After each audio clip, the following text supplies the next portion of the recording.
जिल्ह्यातील बैलहंगल तालुक्यातील वकुंड गावात एक इसम दिवसाढवळ्या कुऱ्हाड आणि विळा घेऊन गावामध्ये फिरतानाची घटना घडली आहे। होय, उमेश हंचिनमणी असं त्या इसमाचं नाव आहे।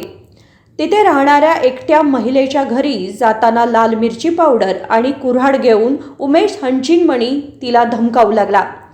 तिथे शेजाऱ्याने त्या व्यक्तीच्या हातातून कुऱ्हाड घेतली, त्यामुळे तो ताबडतोब त्याच्या घरी जाऊन दुसरी कुऱ्हाड घेऊन आला आणि गावामध्ये कुऱ्हाडीचं प्रदर्शन करून स्थानिकांना येऊन बघण्याची धमकी देऊ लागला। कुणीही नसताना कुऱ्हाडीने आत घुसण्याच्या त्याच्या या प्रकारामुळे रहिवाशांना मोठा धक्का बसला, तर त्या महिलेच्या कुटुंबियांनी बैलहंगल पोलिसांकडे धाव घेतली आहे। राजशेखर हिरेमठ, KMM मराठी, बेळगाव।